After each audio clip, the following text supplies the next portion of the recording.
Hi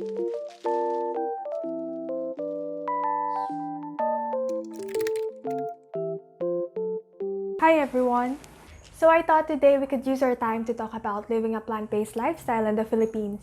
First, there are tons of research about the benefits of a plant-based lifestyle in the environment, in the human health, and obviously for the animal rights overall. And maybe that's why you're watching this video, because you care about that stuff. But it could be difficult if you're a Filipino because we culturally like our silags in the morning or our pork adobo during lunch. Or maybe you once became interested in a plant-based recipe or following a meal plan, but you felt intimidated because the ingredients sounded foreign or expensive, and some of it you can't even find in the nearby grocery stores. Or maybe you're like me, you're in college.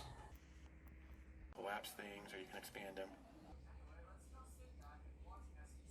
And I do get the struggle, and it's been a year since I've adopted this lifestyle, so I thought I could go through some stuff to make living this way less daunting, such as what I usually buy in the groceries and some of the meals I eat. But first, there are tons of reasons why it's great to go plant-based, and there are a variety of ways in which you can commit to it. So I do suggest finding the one that works best for you at the beginning, and eventually it will turn into habit and in turn a lifestyle. Now onto the groceries. Come with me.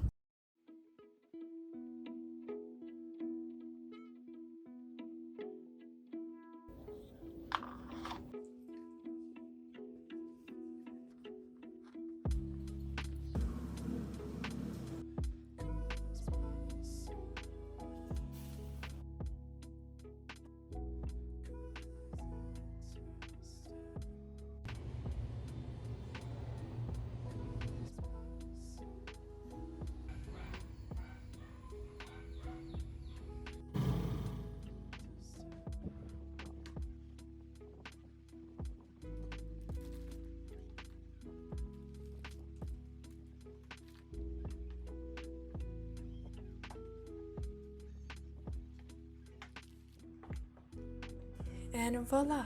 This is everything I bought, and I also added some items that we still have at home. Before I go through the essentials, let me first share some few beginner tips.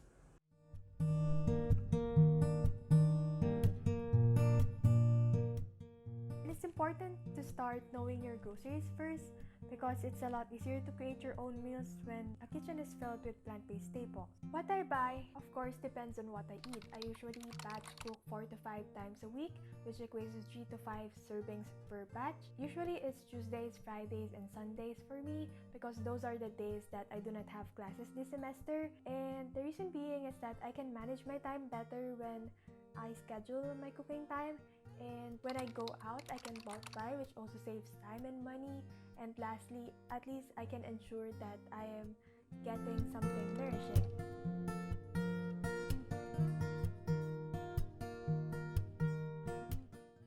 I learned a visual organization tool for plant-based meals based on the nutrients you can get, called the plate method, from a vegan dietitian and content creator, Japchae.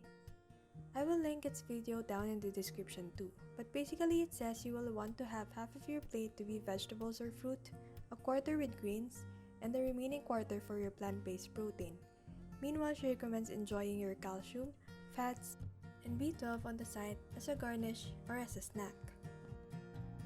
Now, I didn't follow this all the time, especially during finals, but it is just handy to visually know how to balance my meals.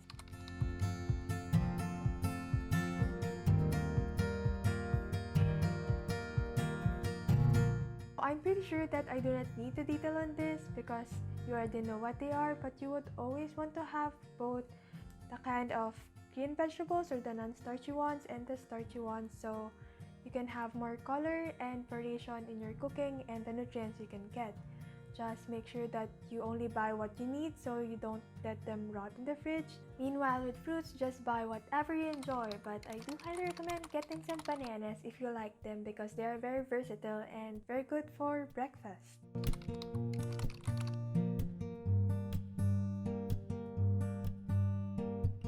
The most common plant source is tofu, and I used to not like them when I was a kid, but that is only because I didn't know how to cook or flavor them. But they're actually versatile beyond frying, such as in making cheese alternatives and making smoothies. Just be sure to be familiar with their firmness. They range from soft or silken, it's actually silken, to extra firm, which basically just depends on their water content. And when buying them, make sure that you buy the one with the farthest best before date so that you are sure that they still fresh and doesn't smell awful. You can opt to buy the unpackaged one so you can save on plastic waste, or ask your morning magkataho if they sell tofu separately. Next are legumes such as beans, peas, pulses, and lentils, which you can buy in dry or in can to save time. They usually contain 8 to 20 grams of protein with loads of fiber too, so I'd like to argue that protein is not a problem in a plant-based diet.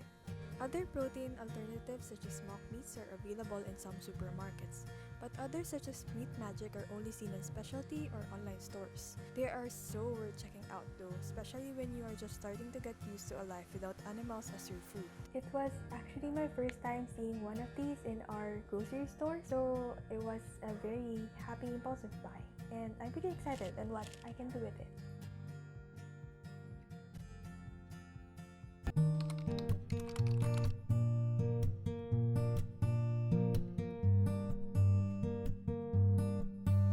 As Filipinos, it is usually white rice for us, but it is best to add variety through experimenting with other sources such as oats, pastas, bread, which we only have a piece left, wraps, and noodles. Noodles are my favorite, and I always visit the Asian section in the grocery stores to check on a new noodle I want to learn, such as rice sticks for pad thai, sweet potato starch for Japchae, or buckwheat noodles for soba. And of course, we have our very own pancit. As always, just buy what you enjoy and enthusiastic to try so you don't get bored.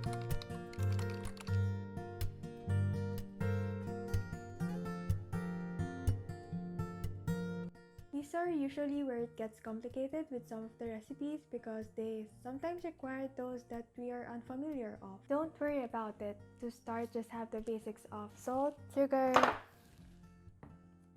I don't have it here, but we have it. And pepper, bay leaf, onion and garlic powder, cinnamon, chili, curry, turmeric, dried mushrooms, soy sauce, which we actually don't have, but this is near to soy sauce. A vinegar you prefer, ketchup, tomato sauce and paste, an oil you like, which for me is the holy trinity of oils. That coconut because it's cheap, olive because it tastes great, and sesame for Asian stir fries.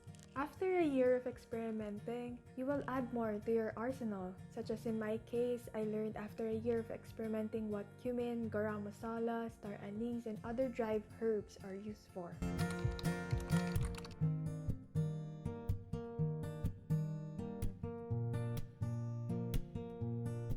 I usually snack with nuts, nut butters, breads, and dried fruits such as dates and raisins, but they can get expensive, so I do recommend buying them outside grocery stores, such as where they are locally prominent. In my case, our city is known for its cashew nuts.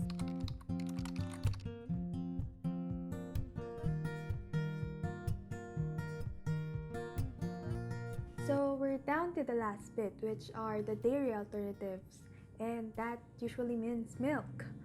There are tons of alternatives out there, but what you'll usually see are soy, almond, and coconut milk. I do recommend buying your coconut milk in your local dry market instead of canned and packed ones because they are cheaper, fresher, and less waste. With soy milk, the best Filipino vegans approve is the Vitasoy Milky because it is the closest one to cow's milk, and it is much cheaper than other brands, especially as compared to almond milk. There are many other vegan finds in common grocery stores, and you can find them on the list, but those I went through in this video are what you want to be mainly familiar with. So, it's time to get cooking!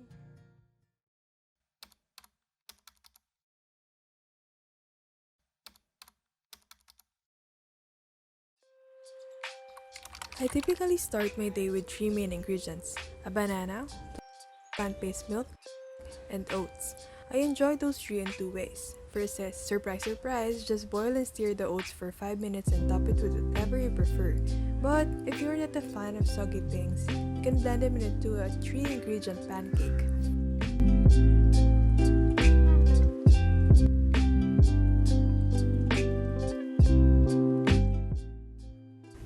Although, I do recommend adding a teaspoon of baking powder and flavoring it with vanilla extract, cinnamon, or adding some salt and sugar. But this was already so good by itself, you guys. In one breakfast of the week, I had this tuna-spread inspired sandwich using some of the mung beans batch I cooked for the week. I know it sounds weird, but that doesn't mean it tastes weird. It's half a cup of beans, a tablespoon of vegan mayo I found in SM stores, pinch of salt and pepper, and shredded half of a seaweed sheet.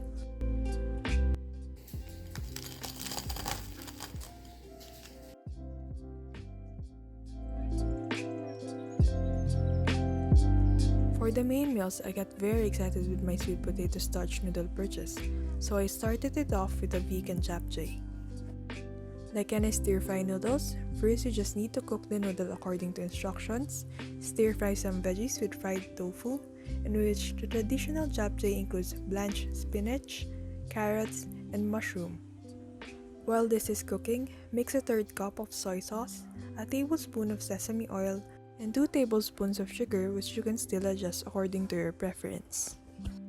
And once the vegetables are cooked, just put everything together, especially when your life is it, so you can at least enjoy a very good Korean meal. Next, I enjoyed this. To be honest, I don't know. Is it menudo, is it afritada, or mechado? One thing's for sure though, it has tomato sauce, potatoes, and carrots. I used 6 chopped tomatoes simmered in water with bay leaf, pepper, and salt as my tomato sauce here instead of ready-made because it is just better. I also added rehydrated mushroom, bell peppers, frozen peas, tofu, and the plant-based sausage I bought.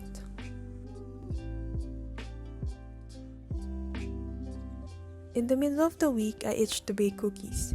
It was actually my first time to ever do that in my life, so your girl got so excited about this.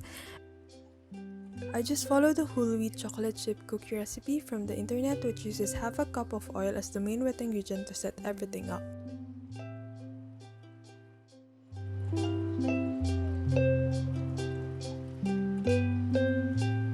I prepared the dough late at night, so I first let it rest in the fridge overnight and bake it over 180 degrees Celsius the next morning for about 15 minutes.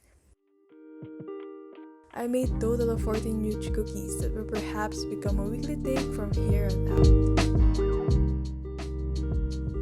Last to share is this tortilla wrap hummus experiment, which is highly recommended for busy people. I first blended my chickpeas with some garlic, 1/4 cup of olive oil, freshly cracked pepper, pinch of salt, and the juice from half a lemon. I then spread it in the half of the tortilla, added some lettuce, and put fried tofu flavored with a mixture of some soy sauce and peanut butter.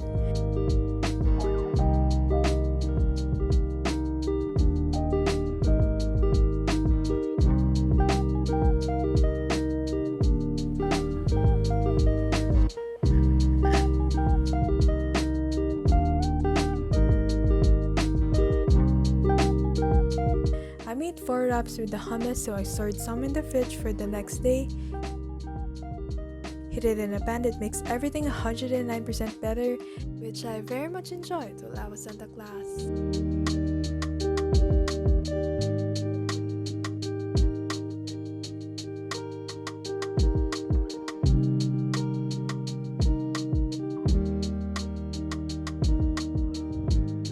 This is just how and what I usually eat, but there's so much more amazing recipes that I have tried and experimented on, and so can you. Once you try it will not be about what you will be limiting yourself with, but there will be a joy in creating and discovering what you haven't tried yet.